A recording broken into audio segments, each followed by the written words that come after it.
We discussed the motion of a relativistic particle moving around in flat space-time. We discussed this in many, many different ways. Okay? Now, in this class, what we're going to do is to generalize this discussion to the discussion of the motion of a relativistic string propagating around in space-time. You might ask, why do we want to discuss the motion of a relativistic string? And you know, there's a long historical answer to this question. Let's forget that for now. Let's just see what comes out of it. That will justify the discussion. Yeah, okay, maybe 2 minutes. The historical answer was, it's fascinating historical, but maybe we don't want to spend the time. But I forget. So we'll just start, and you'll see what good things come out as we go along.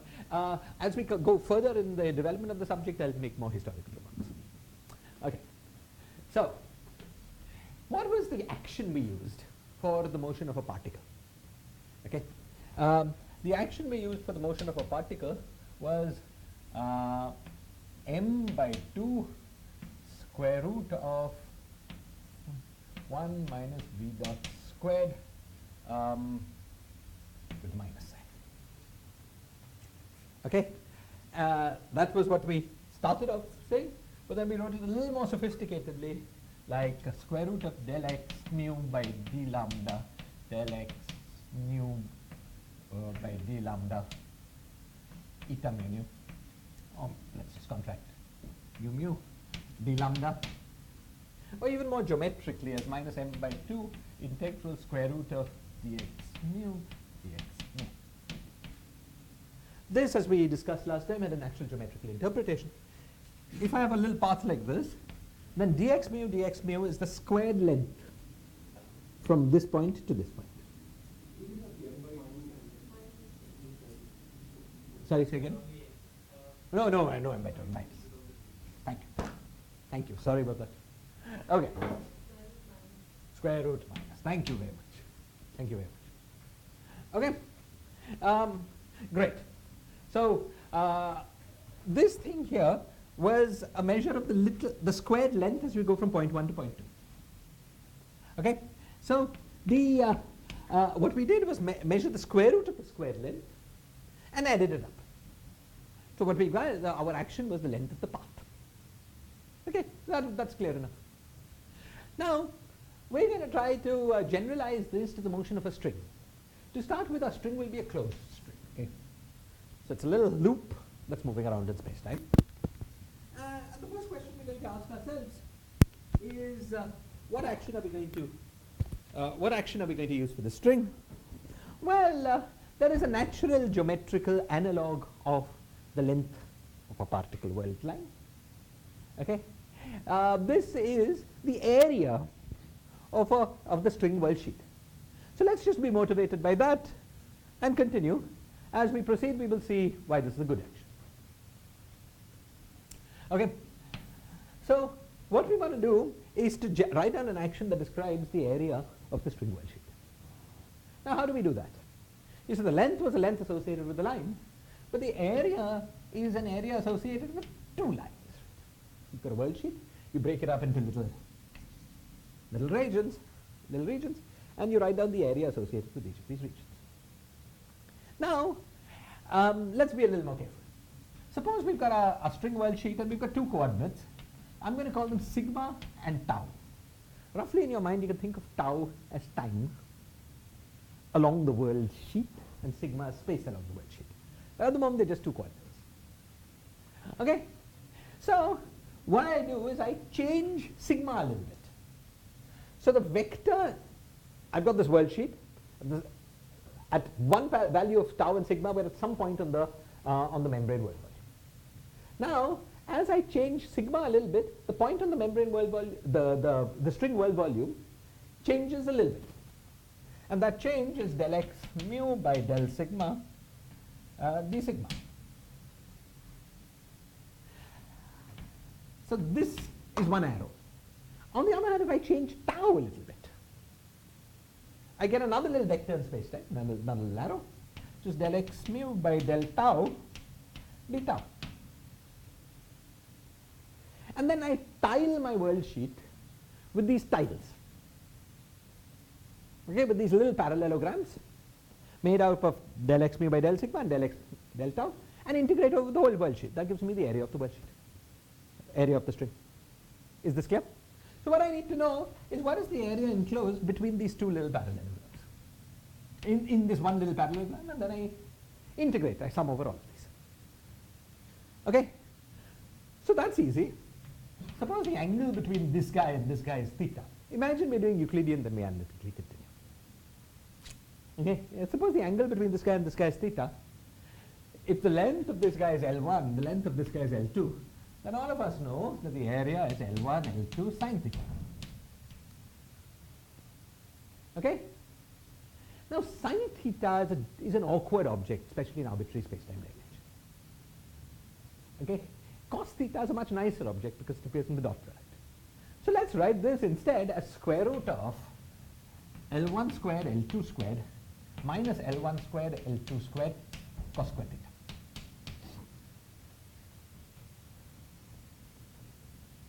Now, in terms of the vectors, this is L1 squared, L1 vector squared, L2 vector squared, minus L1 dot L2, the whole thing squared.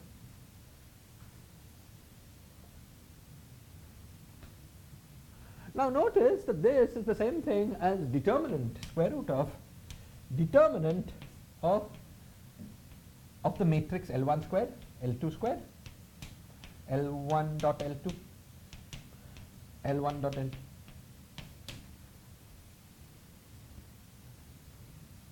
Because that determinant is L1 squared, L2 squared. Sorry, that should have been squared. L1 squared, L2 squared minus L1, L2 the whole thing squared. But we know what L1 and L2 are as vectors, they're these guys. And so we see that the following quantity captures the area of the string Worldsheet so far in Euclidean space. Okay, it's d sigma d tau square root of determinant of del x mu del x mu, this is by del, let me call this sigma, del sigma I, del sigma j. Okay, so sigma 1 is equal to sigma, sigma 2 is equal to tau. These are the two coordinates of the Worldsheet. This quantity here gives me a 2 cross 2 matrix, depending on which sigmas I choose, sigma 1 or sigma 2. And the 1, 1 component of that is del x by del sigma, the whole thing squared. The 1, 2 is del x by del sigma, del x by del tau. You understand the range, right? Okay? And so this area here is just this quantity. Fine. So now what we want to do is to write down an action based on this area. So the action I'm going to write down up to signs which we will carefully look at is 1 by 2 pi alpha prime integral det square root of d sigma d tau det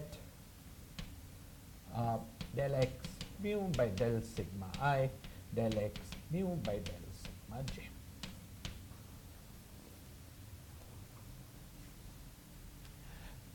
Okay, now let's get the signs right. Okay. Well, suppose, suppose this little string collapsed to a particle, which means that everything on the nothing was a function of sigma, things were only a function of tau. Okay. In that case, anything with a sigma derivative would be 0. Okay, so then this would collapse to a very particle-like action, because we would have this whole determinant.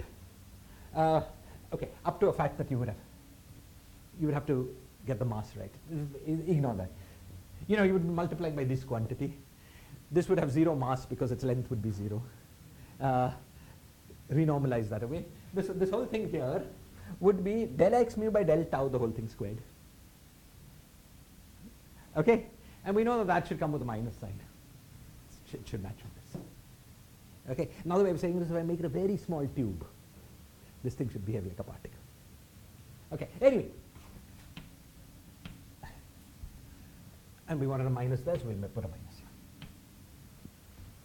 here. So just trickery to get the minus signs right. We'll see in many ways we get it right. At least I hope I've got it right. If we get it wrong, we'll see in many ways we got it wrong.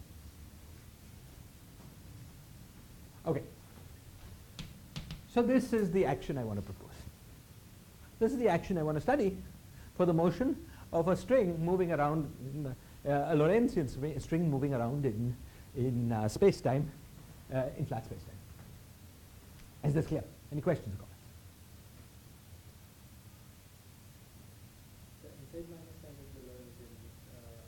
Well, the inside minus sign firstly is to make the square root positive, to make this positive in Lorentzian space, so that we can take the square root. And this in Euclidean we don't use that. what? In Euclidean no minus signs. That the same thing would be true for this particle. If you wanted something with just counted length, you wouldn't have this minus sign or this. Okay? You can think of this in terms of analytic continuation. We come back to all that.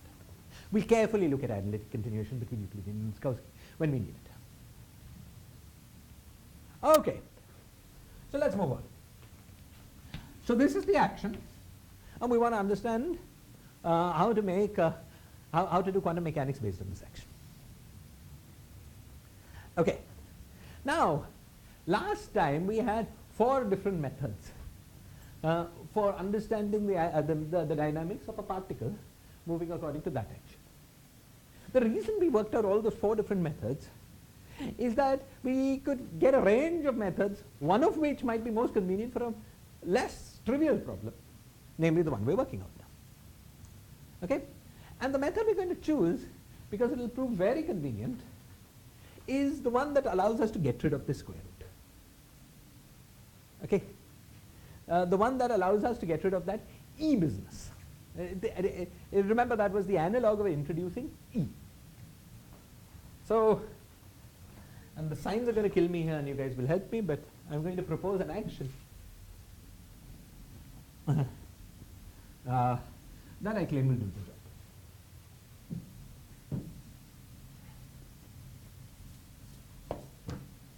Okay, the action I want to propose is the following.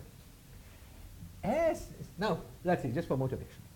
You remember that in the end what we had to do to get rid of that square root was we introduce a metric, a field that we interpreted, or at least had the transformation properties under diffeomorphisms, as a metric on the world line of a particle. By the way, so I did not even say, but this action has clearly diffeomorphism invariant under reparameterizations of sigma and tau. Why? Can somebody explain why?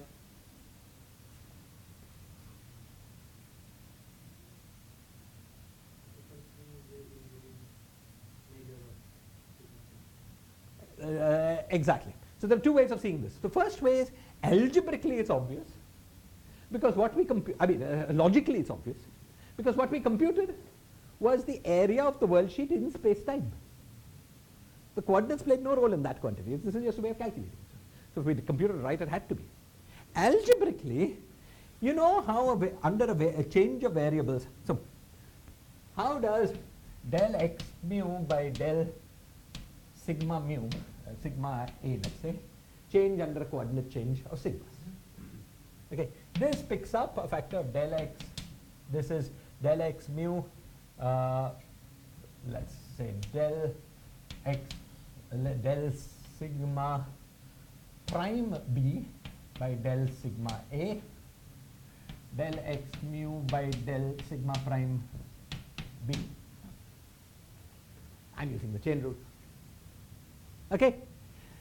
Now suppose I put this into this and here.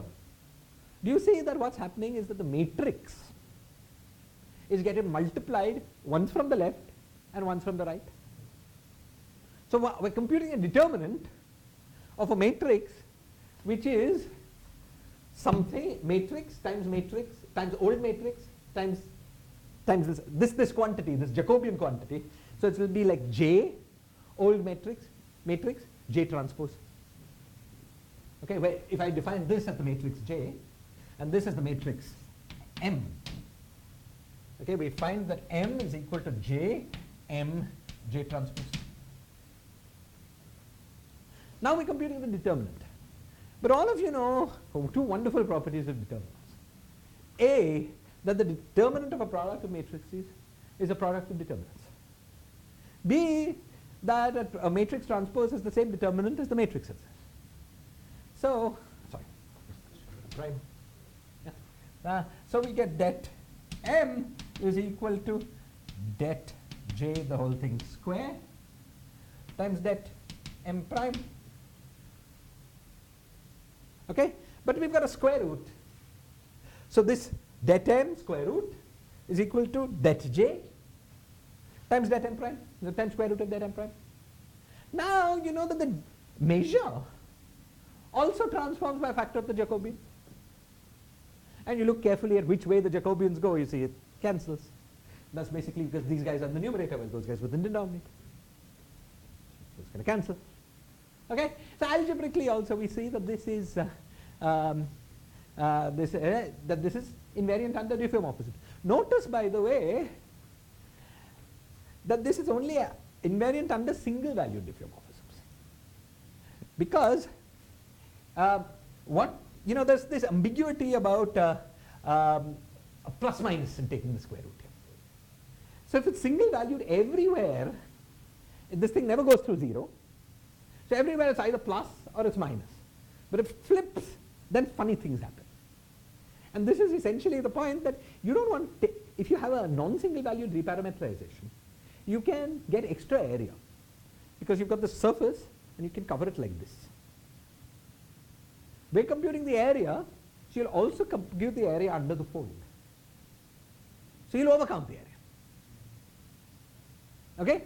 So it's invariant under single valued diffeomorphism. Because when a mathematician says diffeomorphism, she means single value. So it's invariant under diffeomorphism. Is this clear? Okay? The algebraic thing, you have to be a bit more careful about thinking of all these subtleties. When you think about it physically in space-time, it's just totally obvious. It's just the area of the string. Okay? Great. So this action here was invariant under diffeomorphisms. It was invariant under diffeomorphisms without having the metric as one of the fields of the string. This, I want to emphasize, is quite unusual. It's very easy to make actions that are invariant under diffeomorphisms if one of your fields is the metric. Because you just, whenever you've got, let's say, a minimally coupled scalar field, is invariant under diffeomorphisms if you also allow the metric to transform. Einstein's action is invariant under diffeomorphism. Einstein's action coupled to any matter field invariant under diffeomorphism. What is the trick to that? The trick to that was that the metric was also one of the fields which was transforming. So as the fields transformed, the metric undid their transformation, roughly speaking. So all of us who speak in general relativity know it's more or less trivial to make actions that are invariant under diffeomorphism if the metric is one of the fields in your problem. What was interesting both about the original particle action we started with and about this action is that it was invariant under diffeomorphism without having the metric as a field. Okay? Nonetheless, now what we're going to do is follow the E method of the particle and therefore introduce the metric on the world volume of the field just in an auxiliary, just in an auxiliary. Reparameterization giving it a metric. In the sense, so right now it's flat usually metric, and when you're doing it in a transformation, then you can measure pickup determinant of field. That's really the root G. No, let's be careful. Once we do the transformation, that part that you were calling the metric will cancel with what came from here. So after we've done the transformation, once again it will just be d sigma prime, d tau prime, times det prime. Okay?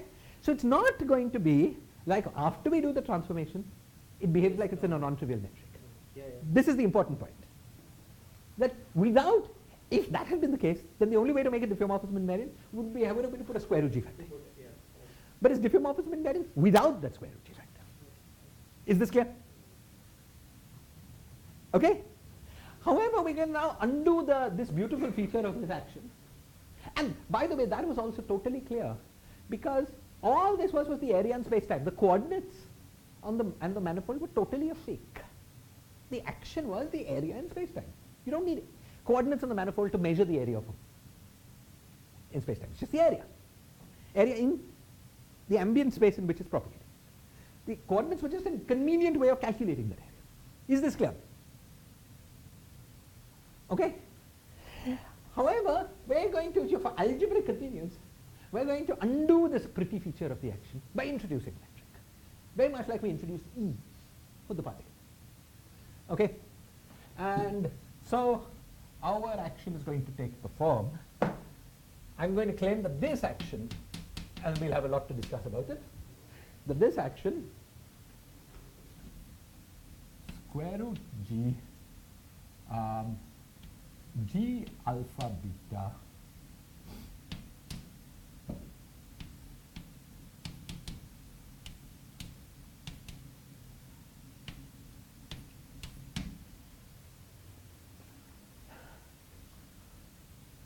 now let me get the signs right before we proceed. Up to signs, which I'm going to get right in just 1 minute. I'm going to claim that this action is classically equivalent to the area action. So before I make the claim, let me get the signs right. Let's get rid of time here. Space is minus plus idea minus.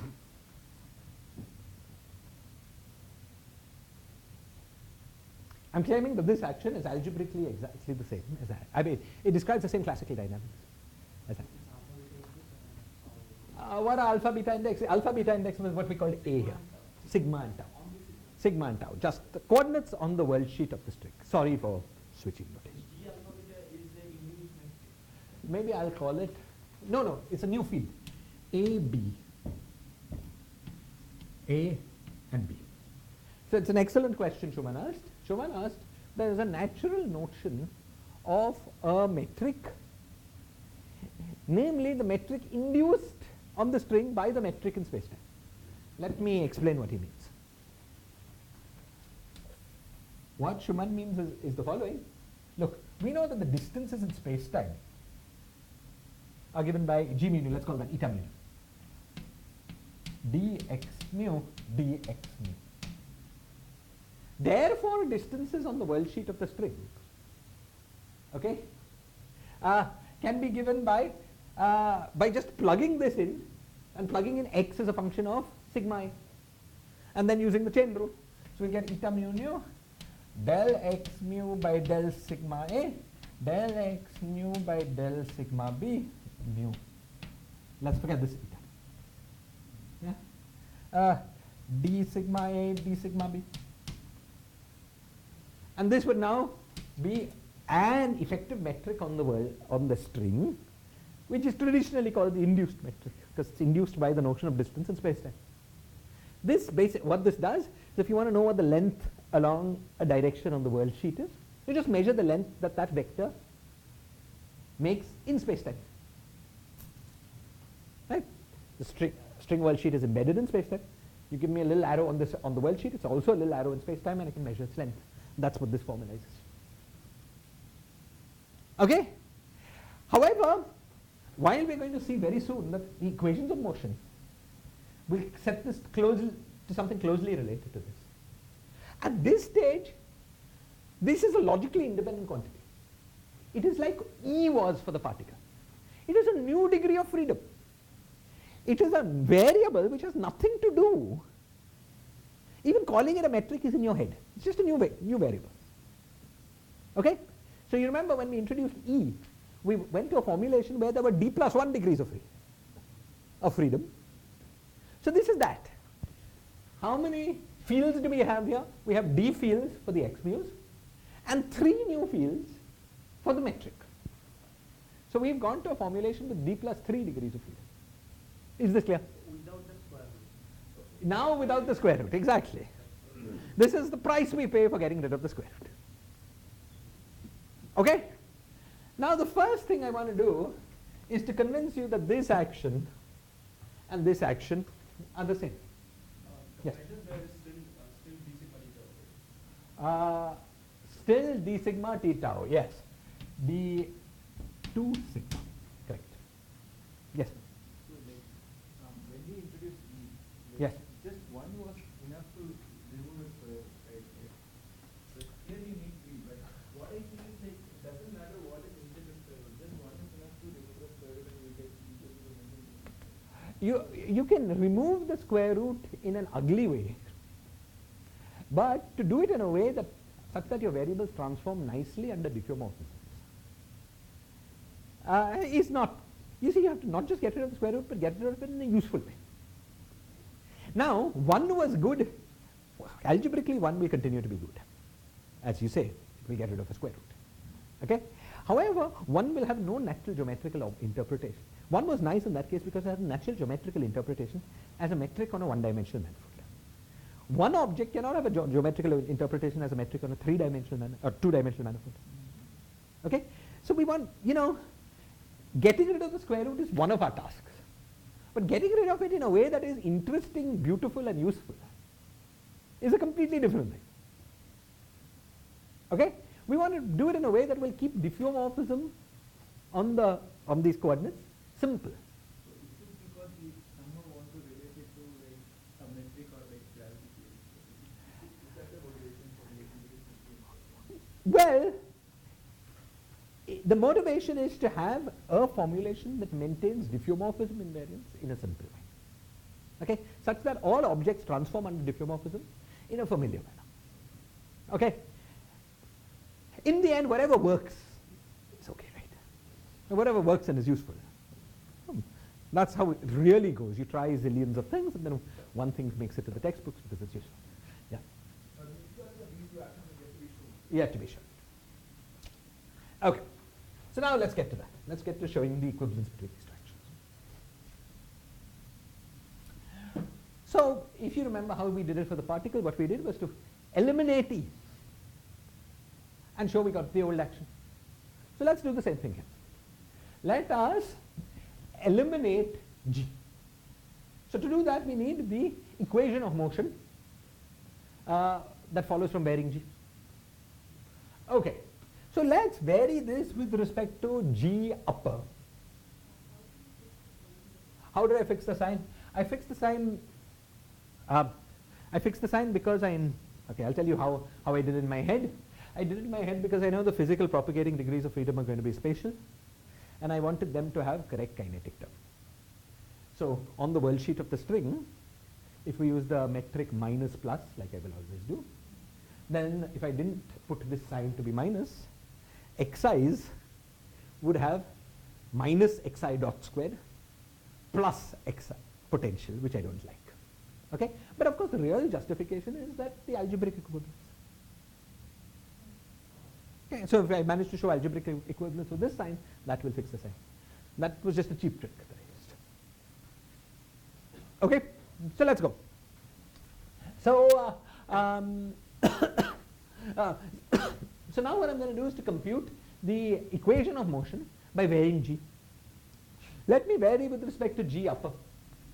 So if I vary with respect to G upper one term, so for the equation of motion I can ignore this thing that comes behind. Okay, one term will be square root minus G times del AX mu del BX mu. That is the variation of this term. No. G is a completely new variable. This is what I was trying to say in response to Schumann's. G is like E. It's a totally new variable.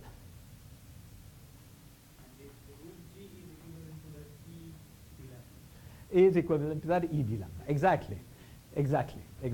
In fact, for the case of the particle, we had E, then del x, the whole thing squared by E squared. This is like the G inverse. And there was also this E.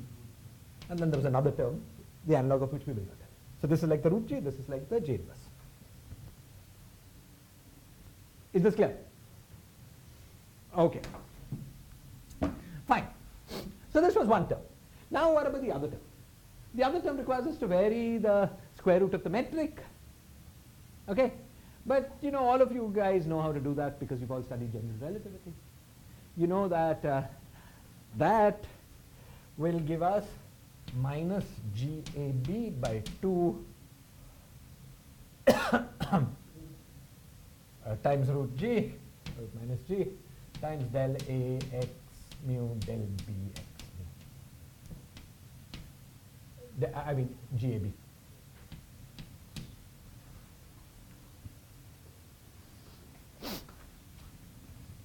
Why minus? Because we varied with respect to G upper.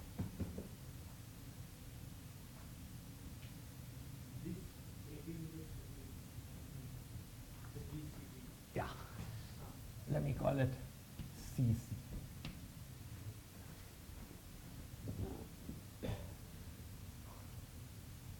Okay? All good? All clear? Okay. Now, this looks pretty good to start with. There are too many square root g's because we can cancel them out. So this is the equation of motion. This is equal to 0. This is our equation of motion.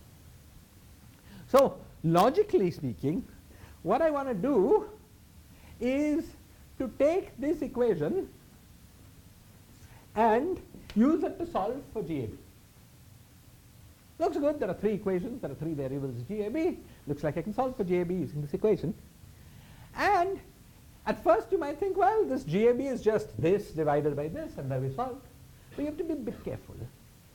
To be a bit careful because this quantity, though it's hidden in here, has a G in it.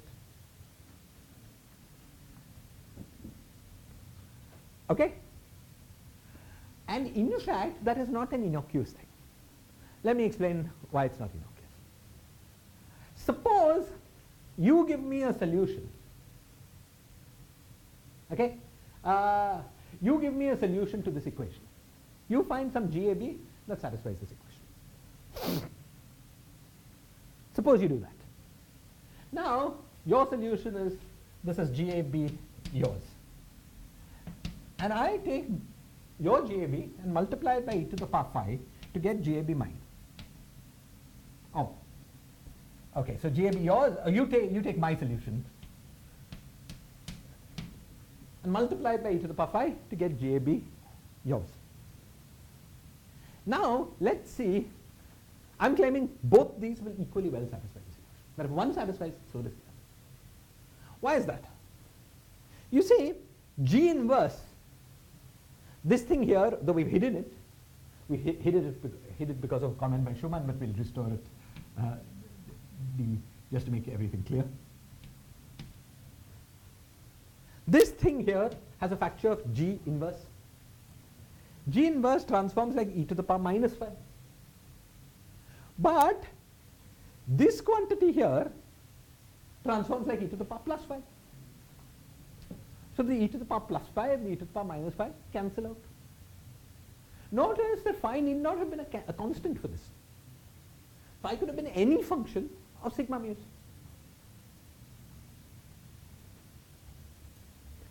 Is this clear?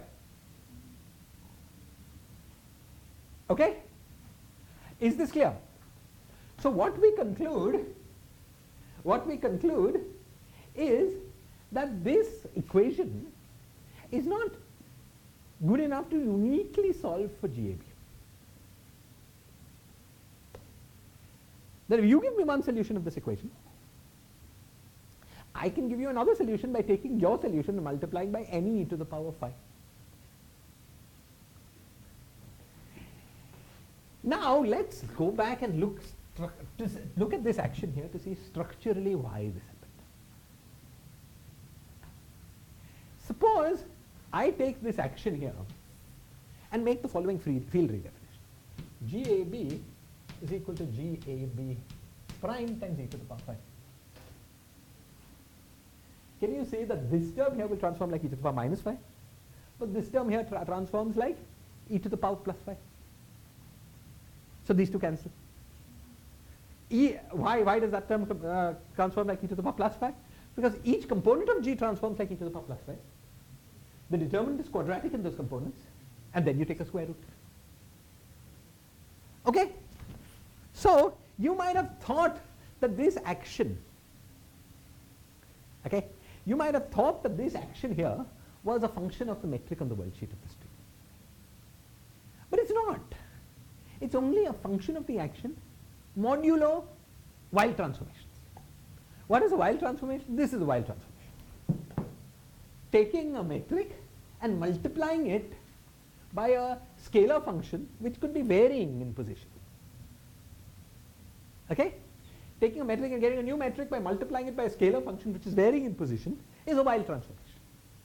And we have just concluded that our metric here is, our action here was invariant under Weyl transformations, which means the Weyl factor in the metric, did not enter that action at all. Okay? So one of these equations of motion, you see, one of these equations of motion had better have been a triviality. Why is that? Because you see, where did we get this equation of motion from? We got it by varying the action with respect to the metric. But if we vary with respect to a component that just doesn't enter the action, we should just get 0 is equal to 0. Because right hand side is 0 and left hand side is 0 because the derivative was manifestly 0. Now, which is the component that had to be a triviality? It had to be varying the metric along this direction. Okay? This was the coefficient of delta GAB upper. But if you contract with GAB exactly, that's what you will get. Because you want your variation to be in the direction of GAB. So if you take this and contract with GAB, you should better have got a triviality. Let's check. Let's contract this with respect to GAB. What we get here is GAB del AX mu del BX mu minus 1, using the fact that trace of G, G with upper and lower is always space-time dimension, so that's 2, minus the same thing. Right? Here we've just used Schumann's indices, here we've used the old indices, but the dummy indices. Which is equal to 0.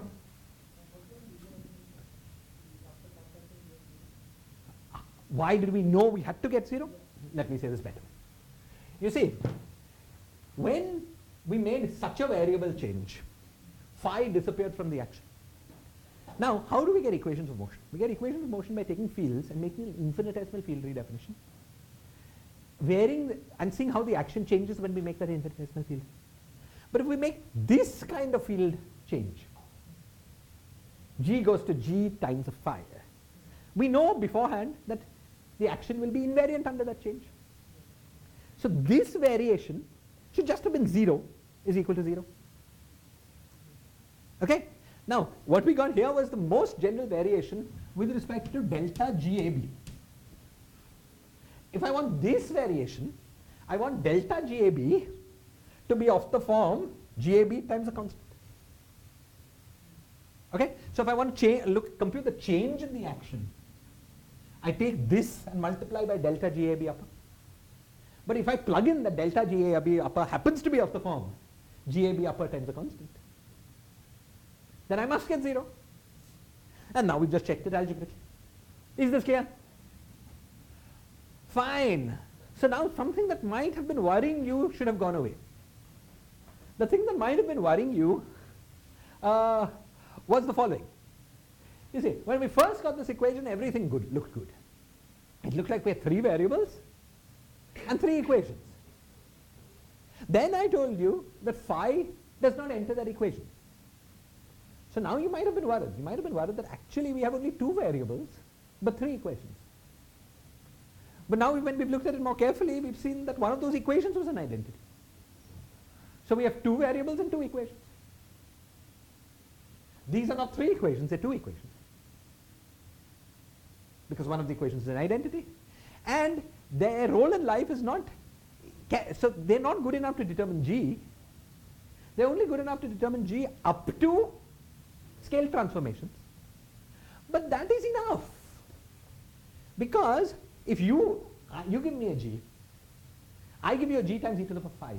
We both plug our G's back into the action. We'll get the same value. So you can fix one component.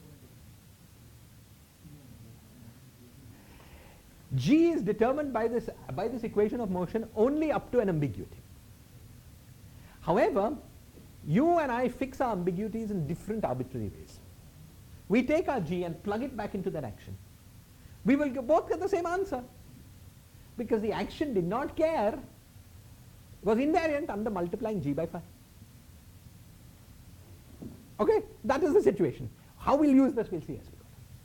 But it's important to completely understand the situation. Okay? So fine. So fine. So now I want to show that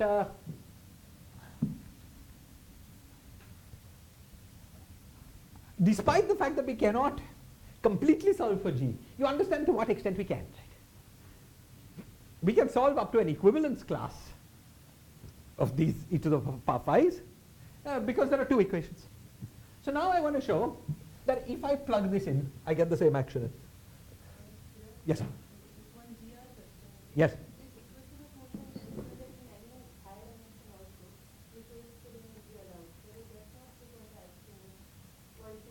No, no.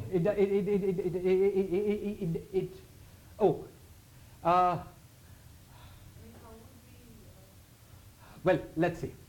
Firstly, this cancelling used D is equal to 2. Because when we took JB, we got 2 and any higher dimension we get 1 minus D. Look at the action here. Here, in D dimensions, this would transform like e to the power 5 into D by 2. But this would transform like e to the power minus 5. So it would transform like e to the power 5 into D by 2 minus 1. Okay? Only in D equals 2 is there invariance. So this invariance of the equation with the expression of D alpha beta, can we explain only including the invariance of X? Now you're asking what about this equation here? Yeah. It's true. See, in any higher dimension, when we write down an action of this sort, we would also write down. So it's okay. So this action would be very singular in any higher dimension, because as you say, this equation will have the invariance, but the other stuff would not. Now, what is that? Suppose we were in 4 dimensions. We never write this action, right? We write this plus square root GR. Okay? That's what gives us good non-singular dynamics. You know, we do gravity with the Einstein action. What we're doing here seems very singular from a high dimensional point of view. Okay? Because we're trying to do gravitational dynamics without turning on any action for the graviton.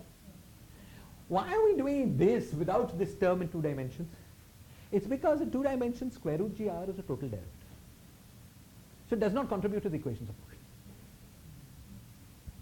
Okay? Yeah. So, yeah. But excellent question. Yeah, it is true that if you try to do this kind of dynamic, this would be like taking Newton's constant to infinity. This would be like gravity, getting rid of that square root GR term. It would be a very singular element. Okay, good, excellent question. Okay, let's keep going. So now I just want to show algebraically that, oh God, okay, we had this action which you remember you have in your notes, that this is the same as this action. Okay, so we're going to show that by doing this. What we do is we take this and take determinant of both sides of it. So take this guy to that side, okay, and take determinant of both sides. Okay, so I get det of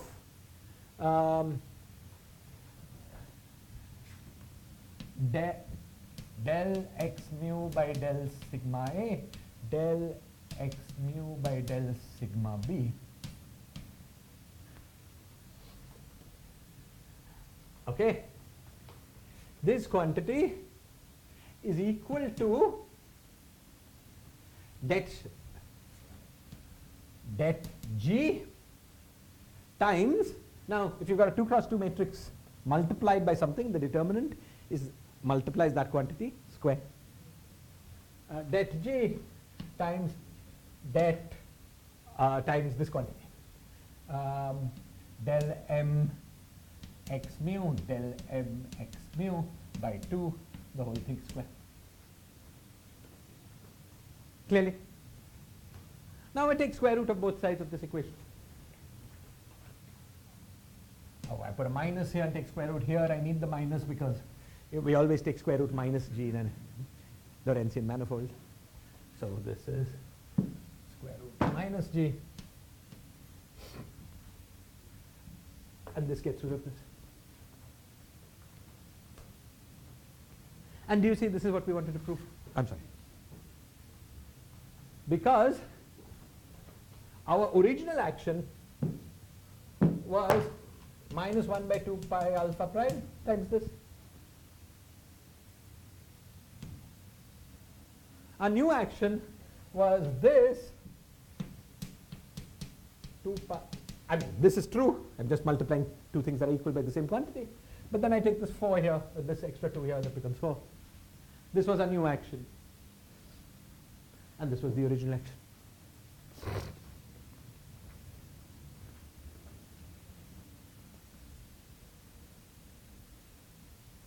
Is this clear?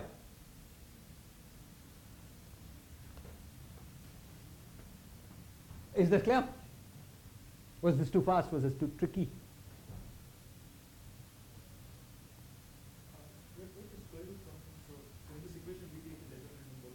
We took the determinant, then we square rooted that equation. Shall I write the steps again? We took this equation, take this to the right. No, because it's a 2 cross 2 matrix. If you take a 2 cross 2 matrix, multiply the matrix by A and take the determinant, that multiplies the determinant by A square.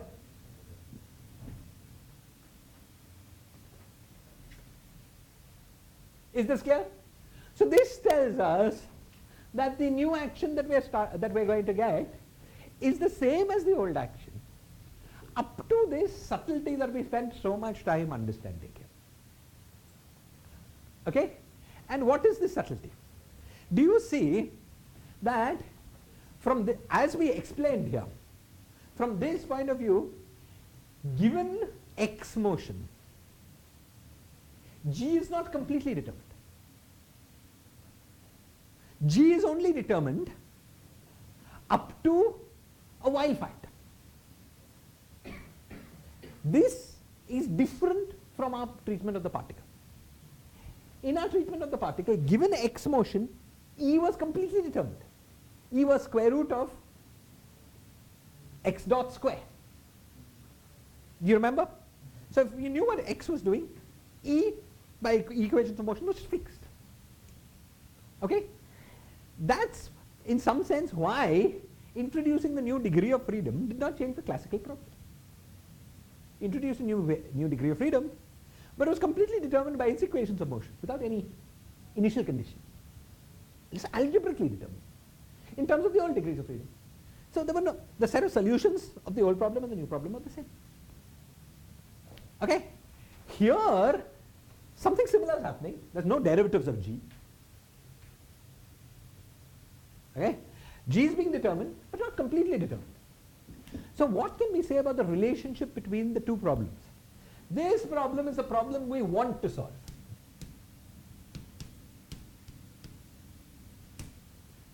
This problem is a problem we will solve, because it's much easier. What is the relationship between these two problems?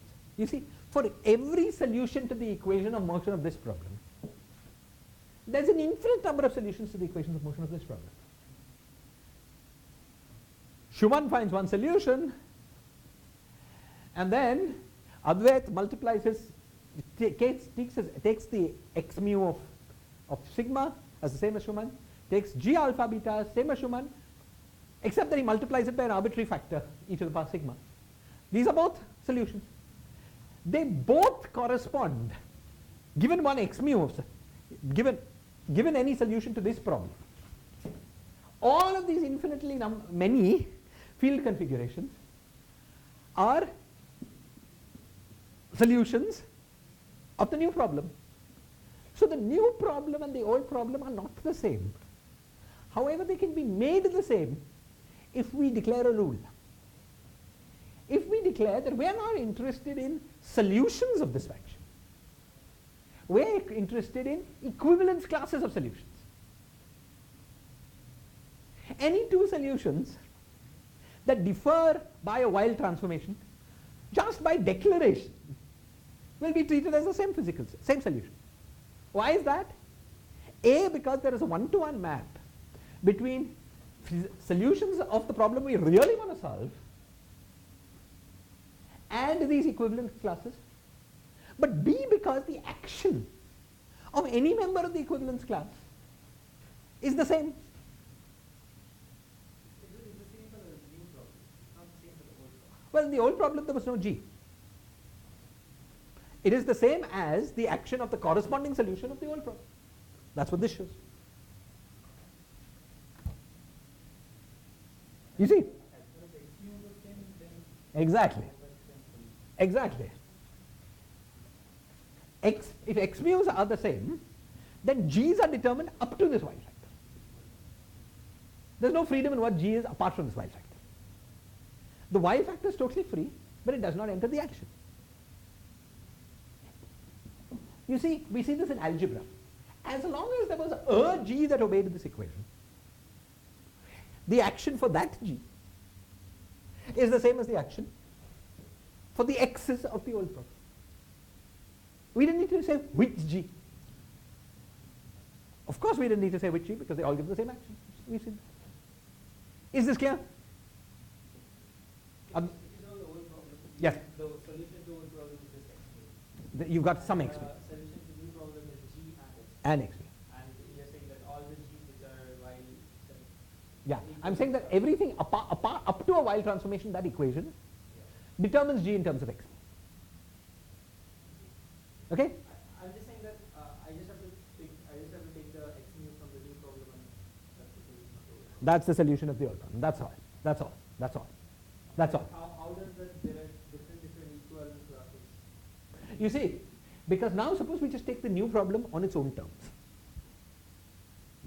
Okay? We look at the solutions to the equations of the motion of the new problem. G is determined in terms of x mu up to equivalence classes. Up to Weyl transformations. So if we try to quantize the new problem regarding g and x's as coordinates on phase space, we will get a new answer, a very singular answer, because we'll get the phase space of the old problem times an infinity. Okay? So that's not the problem we want to solve. It will be very singular. It will be a stupid thing to do.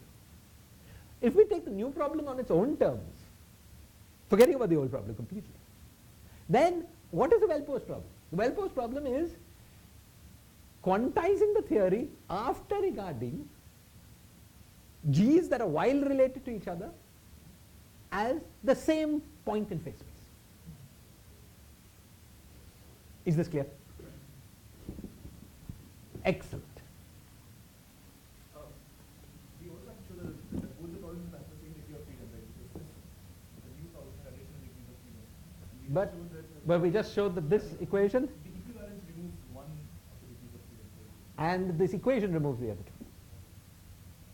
You see, that was the point of the exercise, showing there was an identity. This equation is an algebraic equation in terms of g. To the extent that you can solve it, it determines g in terms of the others. But however, there were not three equations, there were only two. Because one is an identity. So you can only solve two components of g. The extent to which you cannot solve it, we've already seen. It's the Weyl transformation. So up to Weyl transformations, you can completely solve g. And the Weyl transformation didn't matter in the action. All things are Weyl and equivalent have the same action. But, you know, if you regard them as distinct points in phase space, you'll find a different theory. You'll find a flat direction. Sick behavior. You get good behavior, in fact behavior equivalent to the original problem. If you mod out the configurations of the new problem by Weyl transformations. Is this clear? Excellent. So, we have now hit upon the problem we want to solve. The problem we want to solve is the quantization of this theory modulo Weyl transformations of the metric. Is this clear? Okay? Now, before proceeding, let's look at this action and look at it geometrically. This is in continuation with the conversation with luck.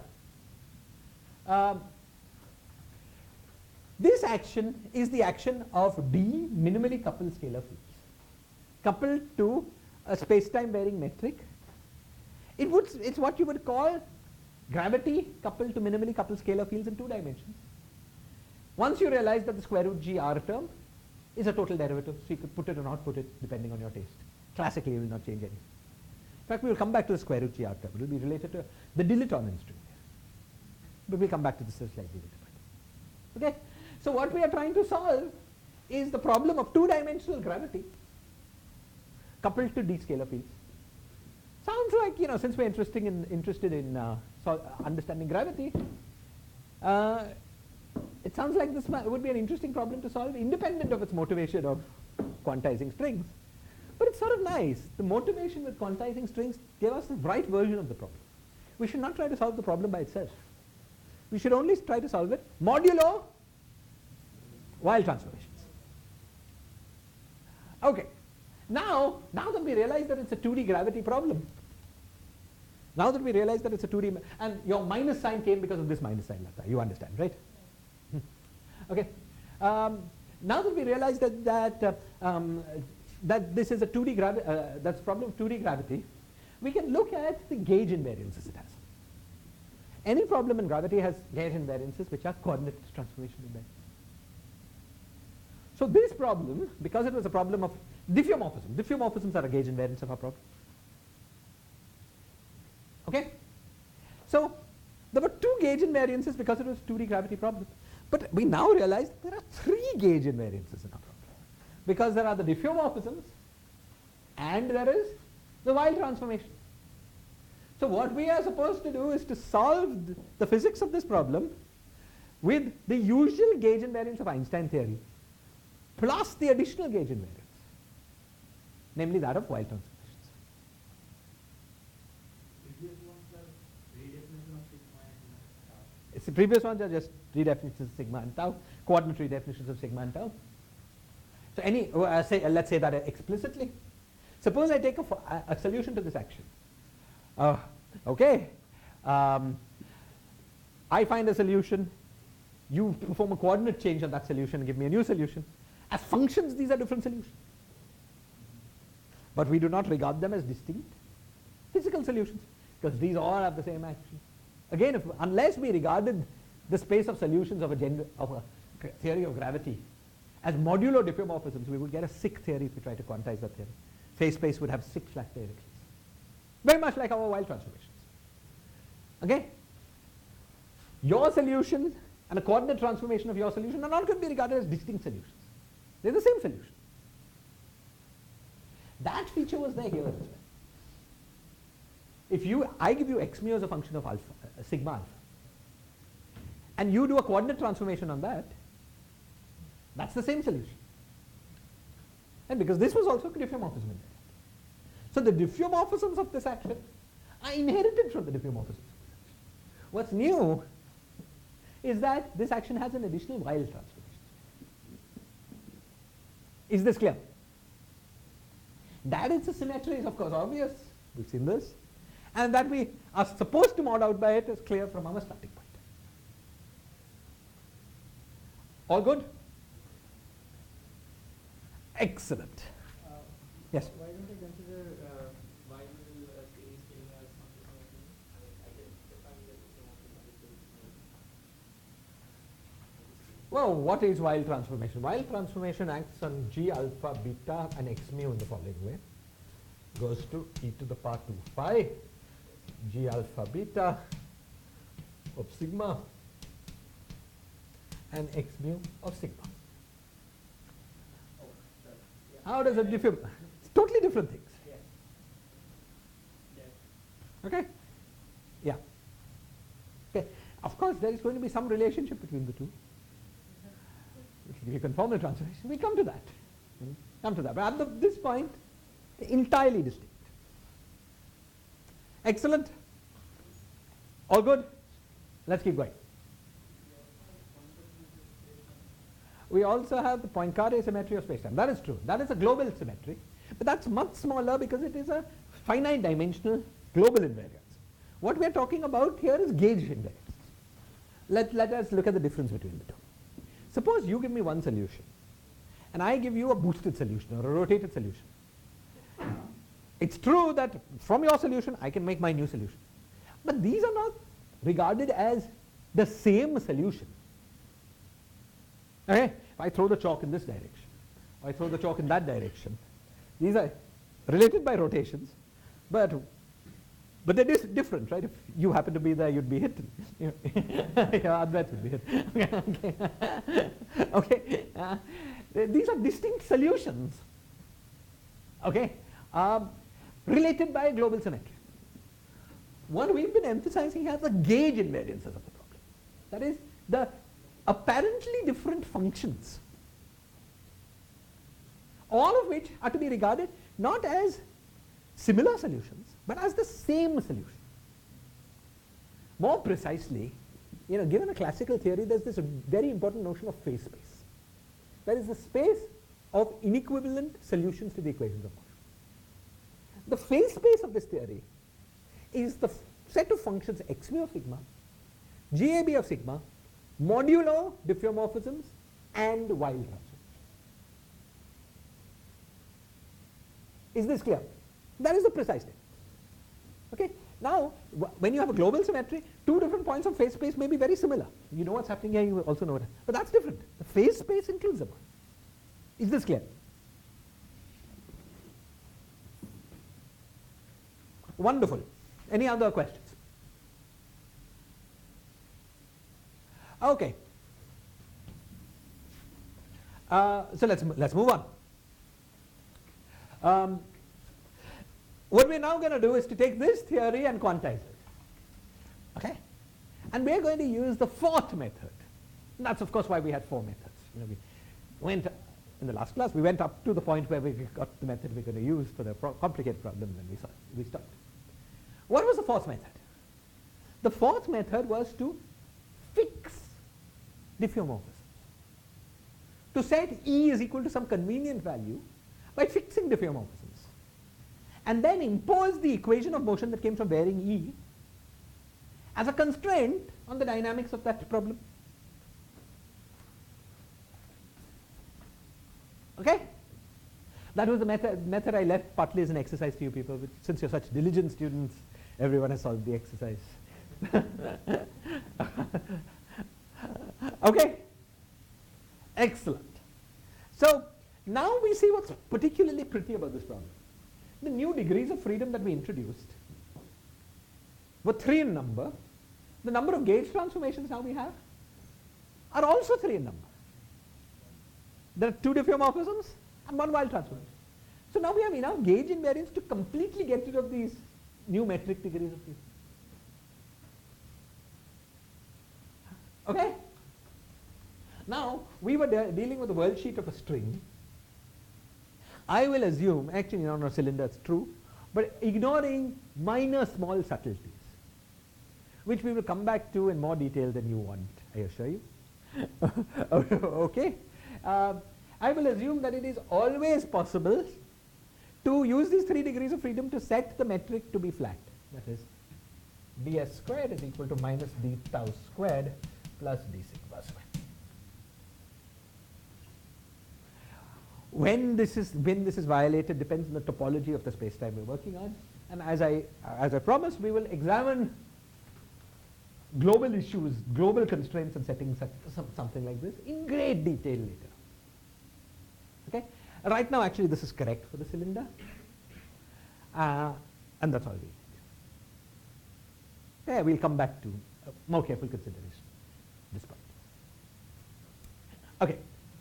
So our string was closed. We will also choose that it's periodic such that sigma is the same as sigma plus 2 pi.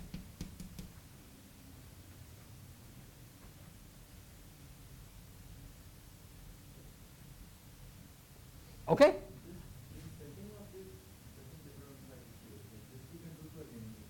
This we can do for anything, and if we had a different periodicity, we just rescale sigma. So that is period. Yeah, it's a choice of the sigma coordinate. Okay, great. Now, what happens to our action when we do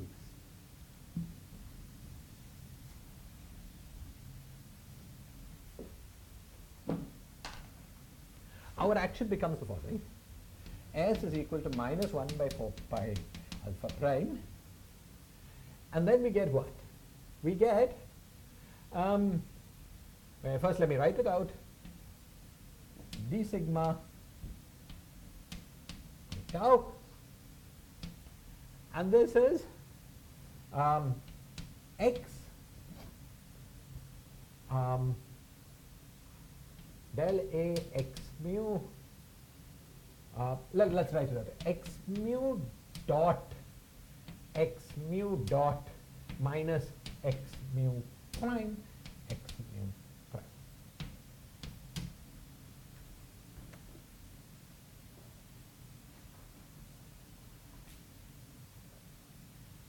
Have I got the sign wrong? 1 minute.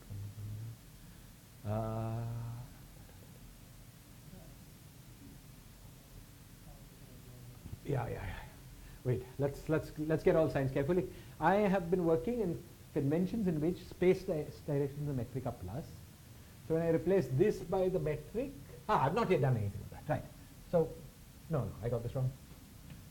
Minus and plus. Now have I messed up on signs? Let's see.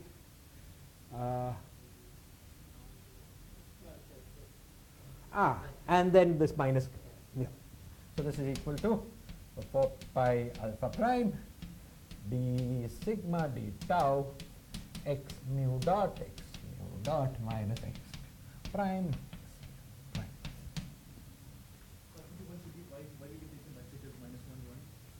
Why? Because you see there are 3 functions in a metric. Okay, a metric has 3 functions.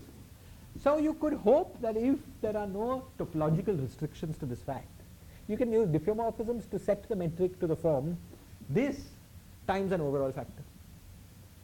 And then you can use Weyl transformations to get rid of that overall factor. Okay? So that's why you can do it. Now, the only question remaining is, are there topological obstructions to doing this? And that I postponed to later consideration. Just from counting of functions, you can do it. How does it eliminate 2 theorems? We have 3 to begin with, and then the Weyl transformation theorem will get rid of 1. So we can fix 1 and No. The diffeomorphisms were 2 diffeomorphisms.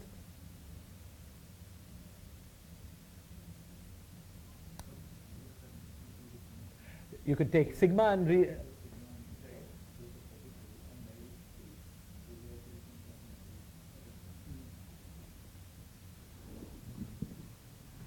Is this clear? Okay, I'll write this down completely explicitly, just so that nobody's confused. This is the same thing as minus 1 by 4 pi alpha prime d sigma d tau x dot 0 minus x dot I sorry x prime I plus 1 by 4 pi alpha prime d sigma d tau xi dot minus xi prime. Notice that while these fields look good, kinetic term is positive. Thank you.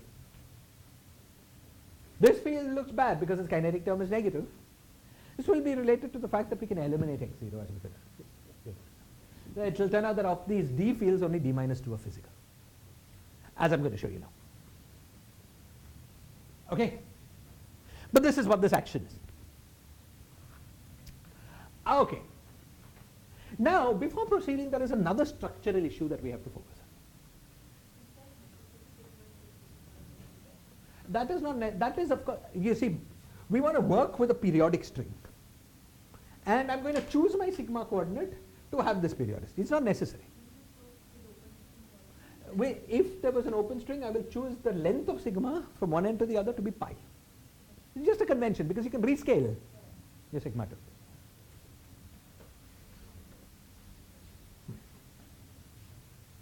Okay, this is just telling you that you're dealing with a closed string. Okay. Okay, good. So, now there is one structural issue we have to pay attention to, and this relates to one of Advait's questions at the beginning of 10 minutes ago. The question that Advait asked was, is there any interplay between diffeomorphisms and Weyl transformations? I'm going to interpret this question as follows. I have told you that I can use my diffeomorphism and Weyl transformations to set this metric. And this is just a true statement.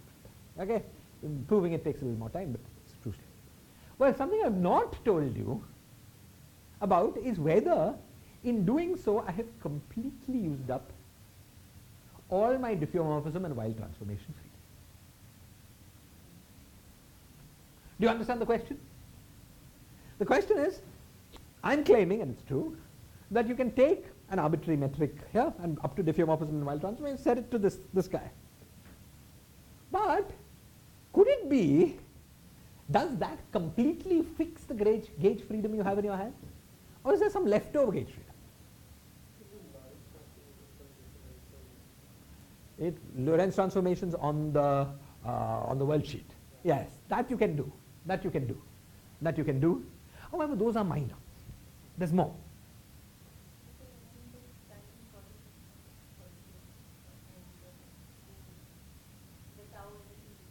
You could choose to do that, but that would not obviously leave you in the same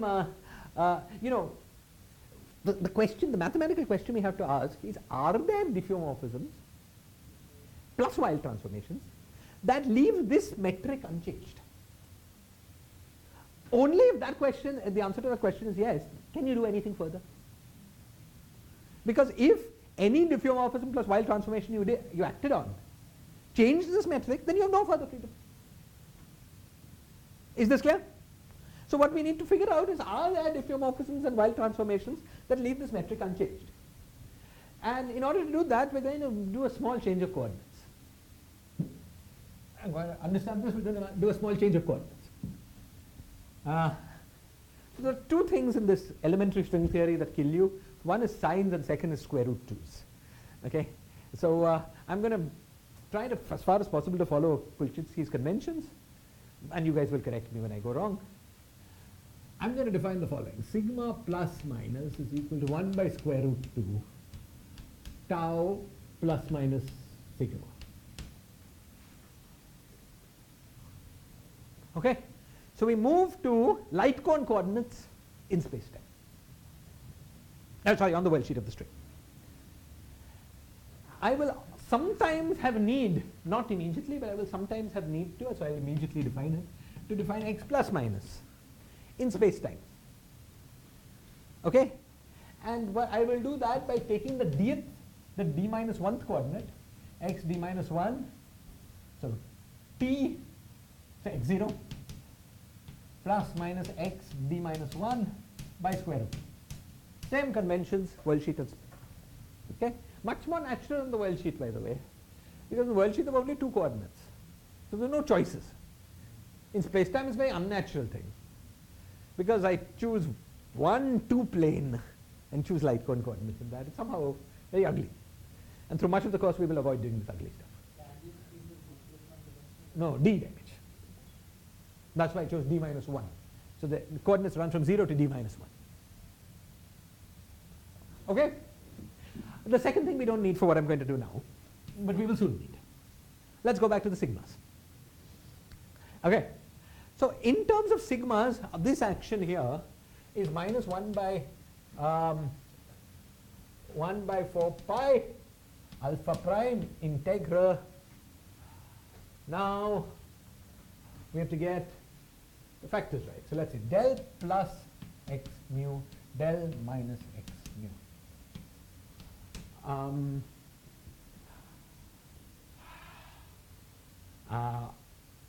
Del plus, del minus. I believe some factor of 2 is missing here, maybe a minus sign. Let's do it properly. A minus sign, I think also a factor of 2. Let's do it properly. Okay, let's figure out what is del by del sigma plus. Okay. Del by del sigma plus is equal to del tau by del sigma plus del by del tau plus del sigma by del sigma plus del by del sigma. Okay, now if we solve this, we will find tau is equal to 1 by square root 2 sigma plus plus sigma minus, and sigma is equal to 1 by square root 2 sigma plus minus sigma minus. Okay. So if we compute del tau by del sigma plus, this is equal to 1 by square root 2 into del by del tau plus del by del sigma. Similarly, we have del by del sigma minus is equal to 1 by square root 2 into del by del tau minus del by del sigma. Okay. And now if we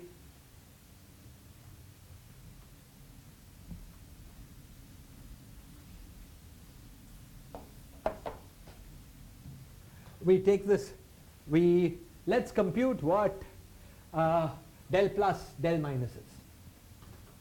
So del plus x, del minus x, where x is anything, the mu indice is not important for this algebra, is equal to del sigma x plus del tau x plus del sigma x into del tau x minus del sigma x. Okay, so that's equal, and by half.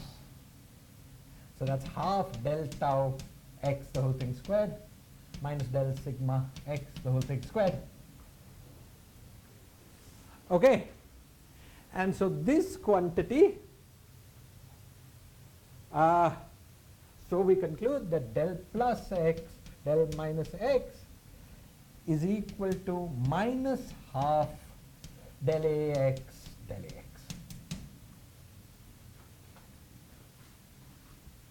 Right, because when we say del ax, we contract with the metric, but this is plus and this is minus. Is this clear? And so we have that S is equal to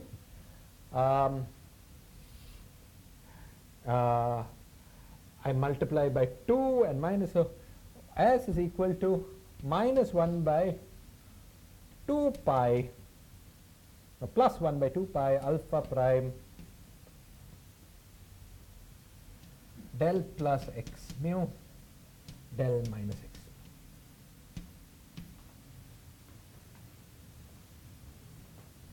Okay, with my definitions, I believe this is correct. All good?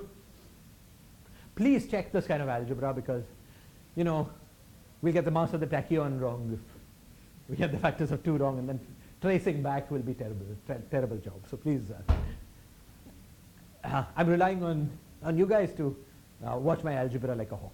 Factors of 2 are crucial. Okay, all good? Let's keep going.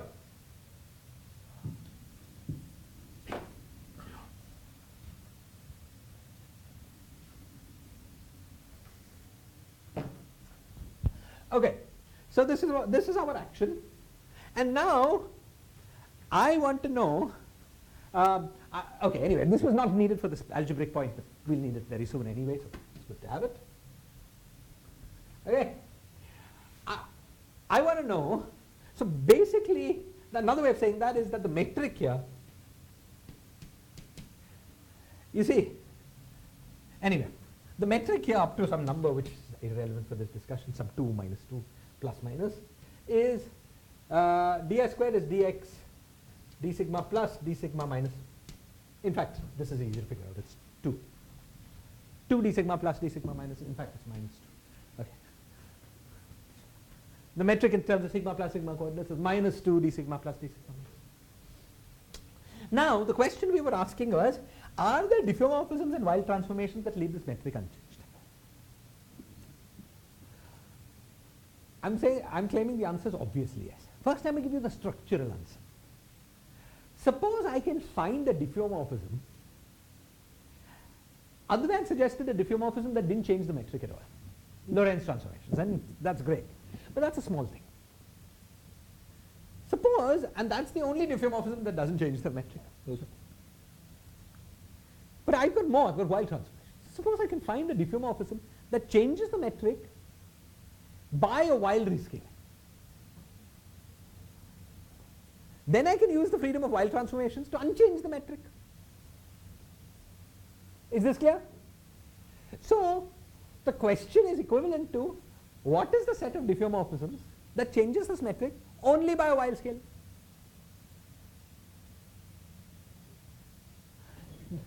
What? You see, suppose I can find a diffeomorphism that changes the metric by a Weyl scaling, so that after the diffeomorphism, the metric takes the same form as the old metric times a function. Then, by doing a Weyl transformation, I can get rid of that function. So by doing a diffeomorphism plus Weyl transformation, I can undo, so that combination of diffeomorphisms and Weyl transformations, namely the special diffeomorphism I used, times the Weyl transformation I used to undo the scaling of the metric, would be an unfixed gauge symmetry. Is this clear? Is this clear completely? Anyone who's unclear on this? These are all elementary but basic things. Yes? Oh, of course we use the Weyl. But then one thing, recently, for gauge testing, we already used the Weyl system. Now, why are we So the question is this. You see, when you have a gauge, when you do a gauge transformation, when you put a gauge condition, if it's a really good gauge condition, your gauge condition intersects every gauge orbit exactly once. However, it's possible that your gauge fixing condition was not a good one. So it intersects the gauge orbits not once, but maybe on a line. That would tell you that there are gauge invariances that have been unfixed, that have not been fixed.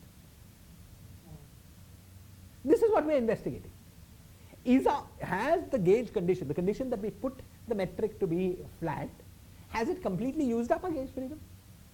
Or is there some residual gauge freedom left?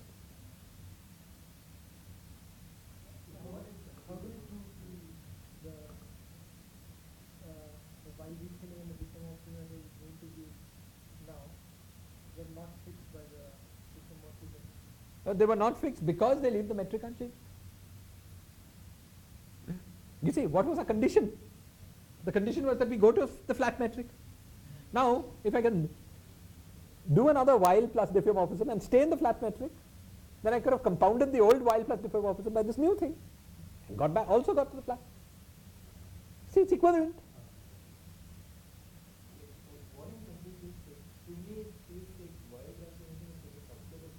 No, absolutely not.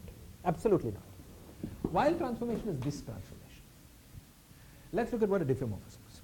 Diffeomorphism is G alpha beta sigma x mu of sigma goes to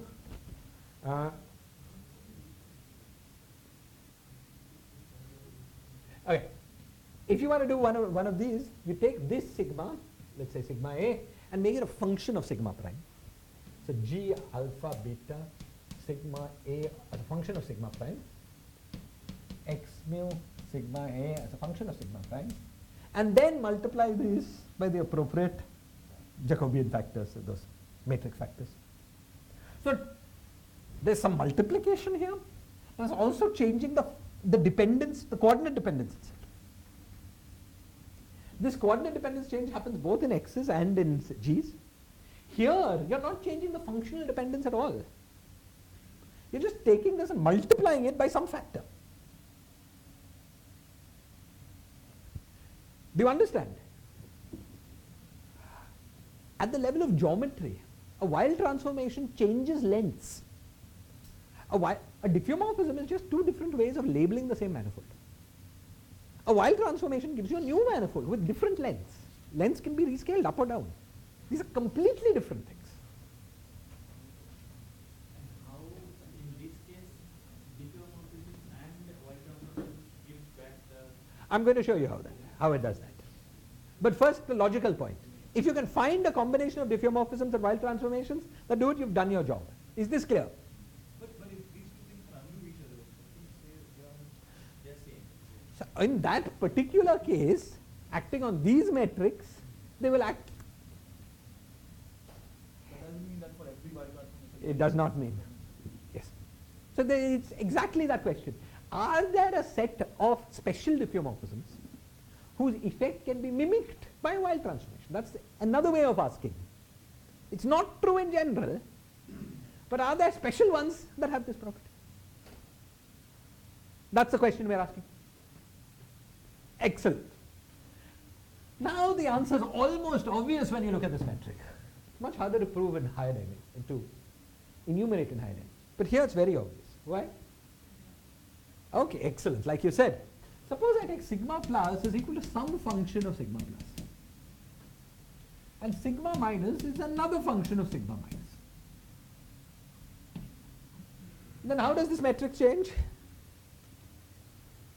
We have ds squared, and we'll call these primes, is equal to d sigma plus prime, d sigma minus prime, f prime of sigma plus, g prime of sigma minus. I'm not writing those factors. Or the sigma plus can be not sigma minus. Can be. That's one extra discrete thing. Correct. But if you want connected transformations, things that will can have identity in it, this is what you need. What is the second possibility? Second possibility is you exchange sigma plus and sigma minus, and then do this. Sigma plus is a function of sigma minus. There was that true transformation always. We'll use that. That's orientation reverse. All these things will come back in use. Okay. But now this is clearly some function times the old metric. So this changes the metric in exactly the form that a diffeomorphism can undo. Okay? So this plus the accompanying Weyl transformation to undo this change in the factor is an unfixed degree of freedom, unfixed gauge invariance. Okay? Now, how many unfixed gauge invariances are there?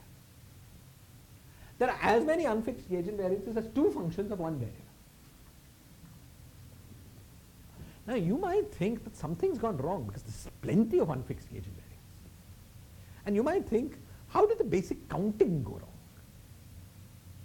You see, I kept saying there were three conditions, like three metrics that you wanted to set to 1.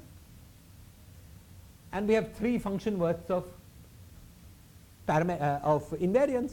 So at the level of gross counting of functions, there shouldn't be something wrong. It might have first seen there's something wrong here, but that's wrong. Because these are functions of one variable. Whereas the invariances were functions of two variables. The number of functions of one variable as compared to functions of two variables is 0. For instance, you could take a function of two variables and Taylor series expanded in the second variable. So only the 0 mode of that Taylor series expansion is a function of one variable. Okay? So the amount of unfixed gauge invariance compared to the amount of invariance we had is infinitesimal. And yet, it's going to be useful. Okay? It's infinite, smaller infinity than the functions that went into our actual invariances, but it's there and it's going to be useful. Is this clear? What does this tell us? Since we had this gauge freedom, since diffeomorphisms was a gauge freedom, and Weyl transformations was a gauge freedom, this tells us that once we take, oh god, we specialize to this action, the action I wrote down here and whose factors I won't be able to remember. Let me try. S is equal to, was it plus 1 by 2 alpha prime del plus x mu del minus x mu. Okay? That if you take this action, every solution of this action is not a distinct point in phase space. We are already guaranteed that given one solution, you can find an infinite number of additional solutions. Okay? By doing this diffeomorphism on the old solutions. The Weyl transformation is hidden in this language because the Weyl transformation was just needed to get it back to the metric that to be a solution of the problem with the metric 1. Okay? So that was the lesson. The lesson is that the phase space of this problem is solutions modulo these conformal diffeomorphisms. Conformal diffeomorphisms are those diffeomorphisms that leave the metric invariant up to an overall scaling, which are these ones. This is the true phase space of our system. And also, of course, on that phase space, we have to impose the equations that came from varying the metric as constraints. So the problem we want to solve is this action, modulo this gauge transformation, and modulo constraints. Now, that constraint business we've actually already written down before, because that was the equation of motion with respect to the metric. Okay? And we wrote it down, let's see if we can remember it. It was del ax mu del bx mu minus g mu nu g ab by 2 del x mu del cx mu del c x mu. G is now eta because we fixed to this.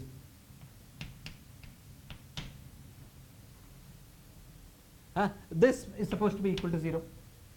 Now this is of course true, but we've decided to work in these lovely light cone coordinates, so let's view these in the light cone coordinates. Okay? So what have we seen here? We've seen, okay, let's look at this. So let's first do you see that this is del plus x mu del plus x mu is equal to 0. When I choose these two coordinates to be plus and plus, I get this. Why? Because eta plus plus is 0, as you see from here.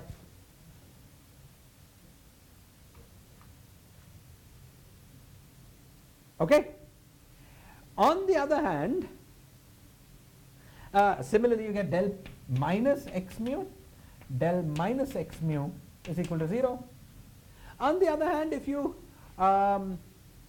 put del plus x mu, del minus x mu,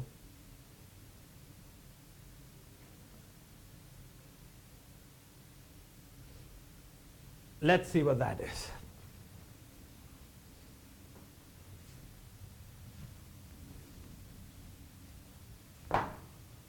We get del plus x mu, del minus x mu. Now, eta plus minus is equal to minus 1. The 2 comes because there are 2 of those terms. There's almost no chance I'll get this algebra right, but let's try. So plus, I'll leave it for you if you Okay, plus del x the whole thing squared, right?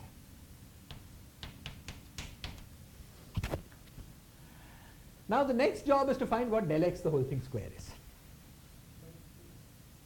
No, by 2. Thank you, plus half. Thank you. Okay, now the next job is to find what del x the whole thing squared is. For that we need the upper metric. So G upper is also minus 0, 0. See, what was G lower? G lower was 0, minus 1, minus 1, 0. G upper is the inverse of that. So it's also this thing. Therefore, del x the whole thing squared is equal to minus 2 del plus x del minus x. Why 2? Because there are two terms. Why minus? Because this is minus. And so this thing is just 0. We knew this, right? We knew that one of the equations of motion was a triviality. In this plus minus notation, it's the one proportional to the metric, therefore must be the one proportional to plus minus. So that equation was a triviality. The two equations that we are supposed to impose as constraints are these two. Okay? So now we have a relatively simple problem. We are going to solve the equations of this motion of this action, subject to these constraints, modulo these gauge transformations. Okay? That is the problem we will address next class. Okay? We will first solve the problem classically. Typically speaking, in a problem, given a quantum problem, the first thing you want to do is to understand it classically. That remains the theoretical physicist's first line of attack. Though, that's what any reasonable physicist will do. They might hide it in their papers. But this is what we want to do first. Okay? And then we will understand how to quantize it. It will be very simple. Okay? That's it. Questions, comments?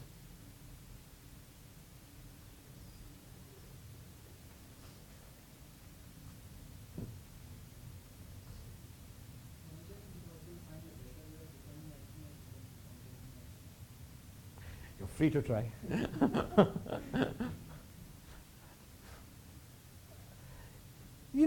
What do you mean a better way of defining it?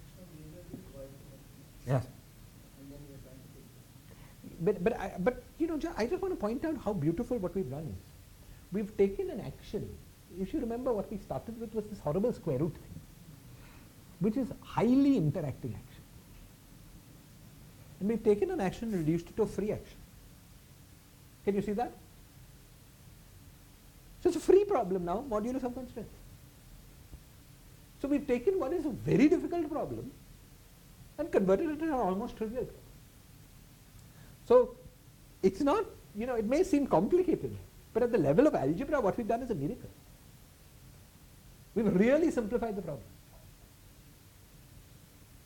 Some conceptual tricks, but that's a small price to pay for easy algebra.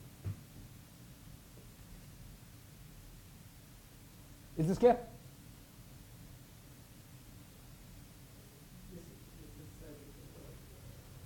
How do you in general know that whether you have fixed complete associated?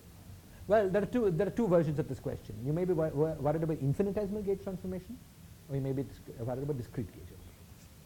The discrete gauge ambiguities are harder. The infinitesimal gauge transformations are easier. You just act on your gauge condition with a gauge transformation and check if there are any gauge transformations that are annihilated.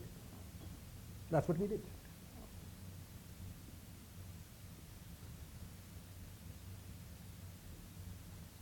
Okay? Other questions? Do we ever introduce non-trivial metric on the ambient? On the ambient space, we will do it. Yes, we will. We're just, as a first pass, we're working with strings and flat space. It will turn out that we can generalize what we do to arbitrary ambient space, up to a large class of ambient space, but not arbitrary ambient. To only those ambient space such that this metric on the space-time obeys an equation of motion. And that equation of motion in an alpha prime expansion will turn out to be Einstein's equation. Only Einstein's equation. In an alpha prime expansion will be Einstein's equations. Einstein's equations and then will be corrected by alpha prime. So something very beautiful will happen. That this trick will only work in those background spacetimes that obey Einstein's equations. So one of these things after you see you can't help thinking there's some deep truth here.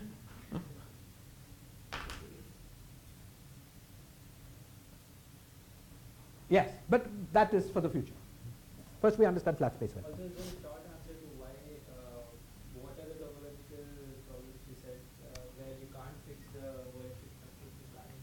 Yeah, well, actually in Lorentzian space the question is not that well defined. When you move to a Euclidean space, the answer goes as follows. You see, every Euclidean two-dimensional manifold is classified by orientable manifold is classified by genus. Yeah. Turns out that in genus 1, at genus 0 you can always do it. For genus 1 and higher, there is no unique met. If you choose your favorite metric, you will not be able to do it. There are these things called moduli. But the point is here that this will continue in Euclidean space to a cylinder, which after compactification is a sphere, which is genus 0. Which is why Scattering and all, for those you can't.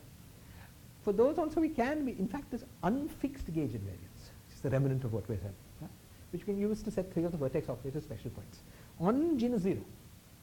But in genus 1 and higher we can. I suggest we postpone these questions till when we get to them. Yeah? While doing this calculation up to this part, after fixing the maximum and so on, Yes. then in which calculation did determine the next bit of what you were saying? How will it?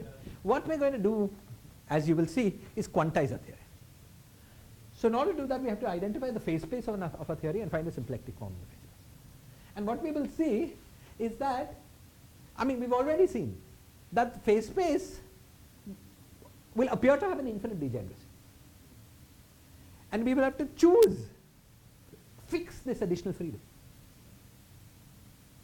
Okay? So in a sense, if we can get that, I don't know symplectic form, but if we can quantize this, Huh? then it is, in a sense, proves that there is no other gauge freedom left. That's correct. That's correct. And here we already know that it's there. It's So, there, so we'll have to mod out by this before we, in our identification of phase space. and there is nothing else. What? other than this. There is nothing else. Yeah. Any other questions?